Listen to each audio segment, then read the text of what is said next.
ওই যে মুহাম্মদপুরের মতো জায়গায় মামুনুল হক হুজুর দাঁড়াইছে, জীবন অবাস করতে পারতো না। আমি এটা কই কি লেগে জানেন?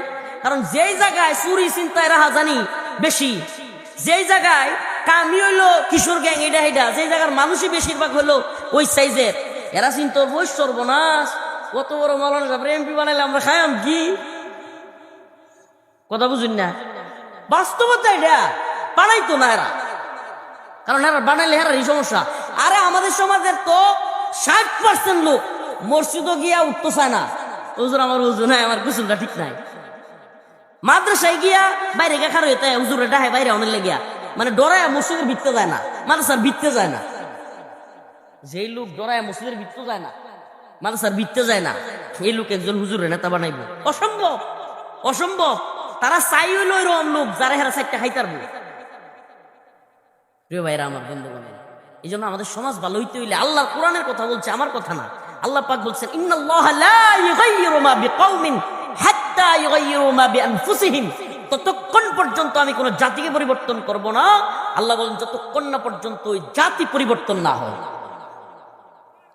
তাইলে জাতিকে যদি ভালো কিছু দিতে চান, জাতিকে যদি সত্যিকার অর্থে, আমরা সবাই কই আমি ভালো মানুষ, আমি সমাজদারে ভালো দেখতে চাই, আরে আমি যে কত ভালো মানুষ মানুষ খালি বুঝবো না, কেমনে বুঝবো? আমরা তো কোনো ভালো কাজ দেয় না, মানুষ কাজ করেন সব উল্টা পাল্টা, আবার মনে মনে করেন আমি যে কত ভালো মানুষ, আমার মানুষ বুঝলোই না, বুঝবো কেমনে? সব তো করেন উল্টা পাল্টা।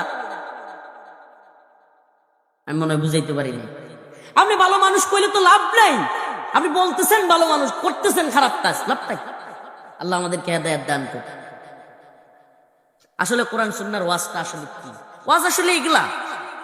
অনেকে মনে করে যে হুজুর আসলে ওই যে ওয়াজ শুনি, বাবা রাজনীতির ওয়াজ তো অনেক করছি, রাজনীতির জায়গায় রাজনীতির ওয়াজ।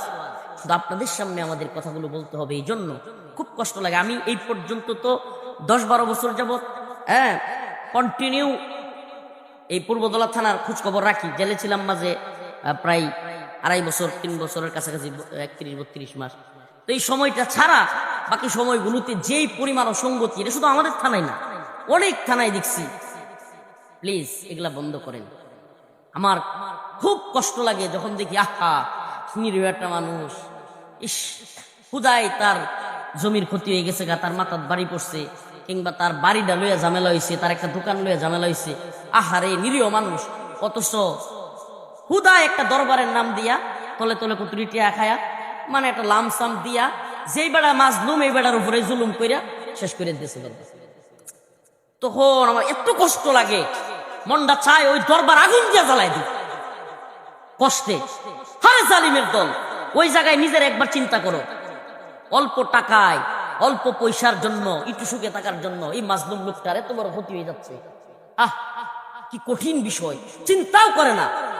আল্লাহ পাক লোহার আঙ্গা দিয়া শরীর টেরা করবো, টেরা। আর যারা ন্যায় বিচার করবে, ইনসাফের সাথে বিচার করবে, কোনো টাকা কামাবে না, কোনো টাকা খাওয়ার জন্য দরবার উল্টাবে না, বিচার উল্টাবে না, আল্লাহ পাক ওই আরশের নিচে যখন কিনা সূর্য একেবারে অর্ধহাত কিংবা কাছাকাছি আসবে, গইলা মস্তক করবে, গইলা চামড়া গলতে থাকবে, ওই সময় আল্লাহ পাক তাদেরকে আরশের নিচে ছায়ার স্থলে স্থান দিবেন। সুবহানাল্লাহ বলেন না? আমি অসংখ্য দরবারও গিয়ে শরীক হইছি, হায় রে নেতারা কি যে কষ্ট। আমি গিয়ে শরীক হইলেই মুক্তি এরকম করে দেব। কারণ কি? কারণ চিন্তা করা এই যে হুজুরের সামনে অনহিতাকরণ যেত না। আশ্চর্যজনক বিষয়।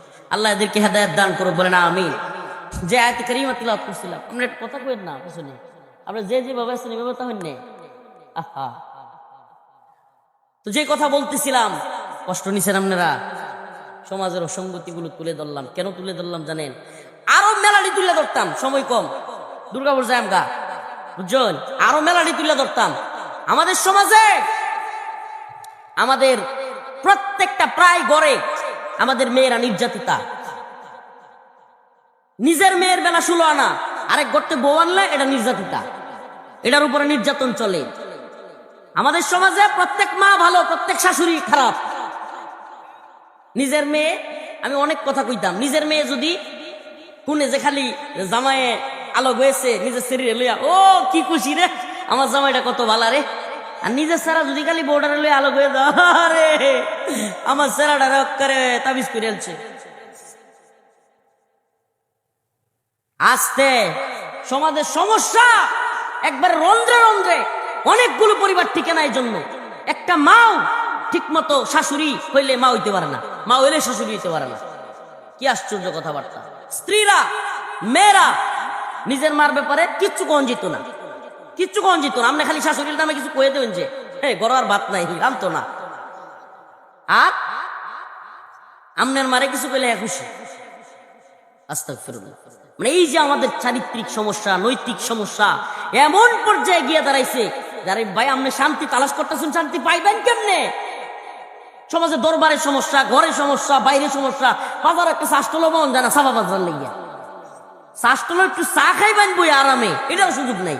এলাকায় যে রিটু নেতৃত্ব স্থানীয় লোক, ওরে বাপরে, হ্যাঁ দুনিয়াতে সংসদ বয় লইছে, বাজার দিক কিছু লোকের লাগে বউনি যায় না।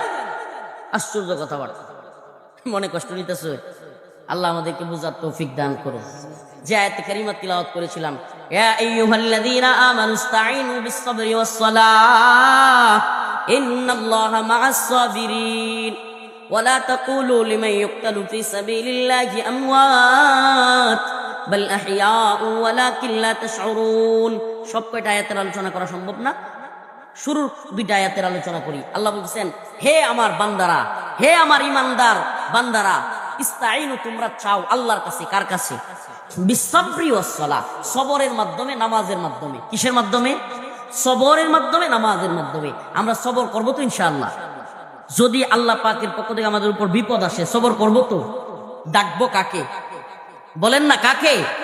আরে এই দুনিয়ার সমস্ত ক্ষমতাসীনদের কাছে চাইবেন, লাভ হবে না। চাইবেন, অল্প পাবেন, পাওয়ার পরে খুঁটা, আর তার পিছনে খালি লিঙ্কি মেরে দৌড়ন লাগবো। হ্যাঁ যা কইবো তাই করণ লাগবো। ইন্ডিয়ার মতো প্রতিবেশী, ওই যে কোনোদিন কাজ্যার মধ্যে ৭১ আমরা সহযোগিতা করছি, অহন খালি তার গোলামি করণ লাগবো। তো এই গোলামির জিন্দেগি যদি না চান, আল্লাহর কাছে চাইবেন। কার কাছে? নামাজের মাধ্যমে। আল্লাহ আমাদের সবাই নামাজি বানাক। আরো জোরে বলেন আমিন। আল্লাহ আমাদের সবাইকে ইমানদার হইয়া, নামাজ পইরা, দ্বীনের পথে অটল বিচল থাইকা কবরে যাওয়ার তৌফিক দান করো। আরো জোরে বলেন আমিন। আজকে থেকে কে কে ইনশাআল্লাহ নামাজ ছাড়বেন না? হাত তুলে বলেন, আয় আল্লাহ, আজকে থেকে তাওবা করলাম, আর নামাজ ছাড়বো না। আয় আল্লাহ, কারো উপরে জুলুম করব না। আয় আল্লাহ, কারো উপরে অত্যাচার করব না। আয় আল্লাহ, অন্যের জমি দখল করব না। আয় আল্লাহ, মানুষের উপর কখনোই আঘাত করব না। আয় আল্লাহ, সর্বোপরি আমরা আপনার নাফরমানি করব না। আল্লাহ আমাদেরকে কবুল করুক, মঞ্জুর করুক। বলেন আমিন। আর জোরে আওয়াজ করে বলেন আমিন। শুনেন, আপনার একজন, আমার একজন রব আছে। এই দুনিয়ার মালিকেরা যতই ক্ষমা না করুক, আপনার আমার রব কিন্তু আমার আপনারে মাফ করবে। সুবহানাল্লাহ। আল্লাহর কাছে যদি একবার গিয়ে হাত তুলে কইতে পারেন, আল্লাহ আপনি আমারে মাফ করে দেন, আর গুনাহ করবো না আল্লাহ, আর নাফরমানি করবো না আল্লাহ, আপনি আমারে মাফ করে দেন আল্লাহ। একবার যদি বলতে পারেন, এই দুনিয়া কারো কাছে আপনি ক্ষমা না পাইতে পারেন, দুনিয়ার অফিস আদালতে 1 দিন 2 দিন 3 দিন গেলে যদি ভুল করেন, যদি না যান, উপস্থিত না হন, 3 দিন যাওয়ার পরে আপনারা আর ক্ষমা করবে না ভুল হইলে। কিন্তু আল্লাহ পাক এমন এক রব, সুবহানাল্লাহ, 1 দিন 2 দিন 3 দিন না, 1000 লাখো গুনাহ যদি কোনো ব্যক্তি করে ফেলে, আমার আল্লাহ বলেন, ইল্লা মান তাবা ওয়া আমানা ওয়া আমিলা আমালান সালিহান ফাউলাইকা ইউবাদদিলুল্লাহ সাইয়্যাতিহিম হাসানাত। আমার আল্লাহ বলেন, ও দুনিয়ার মানুষ, একবার দুইবার নয়, 100 নয়, 1000 নয়, কোন ব্যক্তি যদি লাখো গুনাহ করেও আল্লাহর কাছে গিয়া তওবা করে, আল্লাহ আর গুনাহ করব না, আমার আল্লাহ বলেন, বান্দা তুই যদি খাঁটি তওবা করে চোখের পানি ছেড়ে দিতে পারিস, আল্লাহ ডাক দিয়া কয়, ফাউলাইকা ইউবাদদিলুল্লাহ,